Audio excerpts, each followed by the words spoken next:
23 जुलाई की शुरुआत हुई एक बड़े बयान के साथ जो आया प्रधानमंत्री नरेंद्र मोदी की तरफ से। पीएम मोदी ने पेपर लीक मामले में दोषियों को नहीं बख्शे जाने की बात कही। अब दिन ढलते ढलते या कहें कि रात शुरू होते होते एक और बड़ा बयान आ गया है। बयान दिया है एक वरिष्ठ बीजेपी नेता और पूर्व केंद्रीय मंत्री डॉक्टर मुरली मनोहर जोशी ने। मुरली मनोहर जोशी ने 20 जुलाई को दिल्ली पुलिस के क्रैकडाउन पर अपनी बात रखी है। सोशल मीडिया प्लेटफॉर्म एक्स पर जोशी ने लिखा है, यह देखना अत्यंत पीड़ादायक है कि देश के विभिन्न भागों से आए युवा छात्र कई दिनों से नई दिल्ली की सड़कों पर एकत्रित हैं। उनकी चिंताएं और सरोकार वास्तविक हैं। इन्हें सहानुभूति तथा दूरगामी समाधान की दृष्टि से हल किया जाना चाहिए। मुझे पूरी आशा है कि इसे केवल कानूनी और व्यवस्था की समस्या के रूप में नहीं देखा जाएगा जिससे बलपूर्वक निपटा जाए।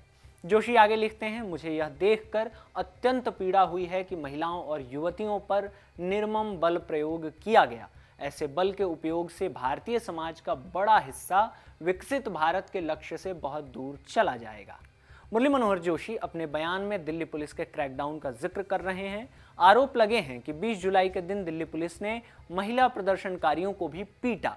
नॉर्थ ईस्ट दिल्ली के एडीसीपी संदीप लांबा का वीडियो वायरल हुआ था जिसमें वो एक महिला प्रदर्शनकारी को थप्पड़ मारते दिख रहे हैं। इसके अलावा भी ऐसे कई वीडियोज सोशल मीडिया पर वायरल हुए हैं। मुरली मनोहर जोशी के स्टेटमेंट में इन्हीं घटनाओं की ओर इशारा मिलता है। उन्होंने ऐसी घटनाओं से पीड़ा होने की बात कही है।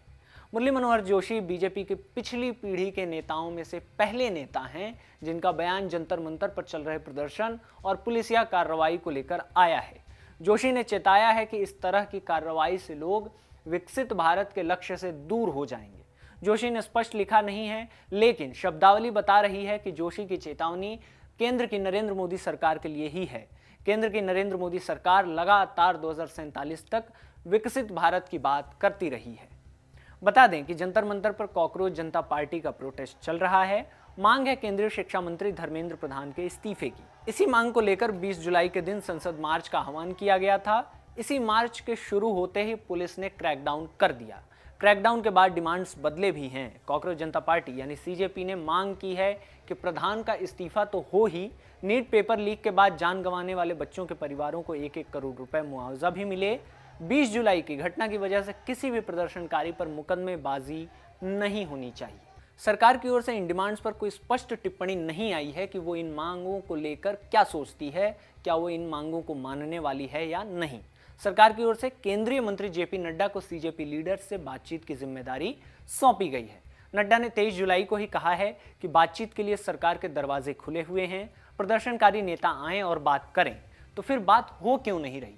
क्योंकि जेपी नड्डा चाहते हैं कि बातचीत उनके आवास पर हो या दफ्तर में, जबकि सीजेपी का कहना है कि बातचीत के लिए सरकार के मंत्री को खुद जंतर मंतर पर आना होगा। तो मामला बातचीत की जगह पर फिलहाल फंसा हुआ है और इन सब के बीच जंतर मंतर पर सिक्योरिटी फोर्सेस की मुस्तैदी बढ़ाई गई है। देखना है कि ये प्रोटेस्ट कब तक चलता है। पीएम का पहला स्टेटमेंट तो आ चुका है। नरेंद्र मोदी ने कहा है कि पेपर लीक के सभी मामलों में दोषियों को जल्द से जल्द कठोर दंड देने के लिए केस के त्वरित निस्तारण के लिए फास्ट ट्रैक कोर्ट्स का गठन किया जाएगा।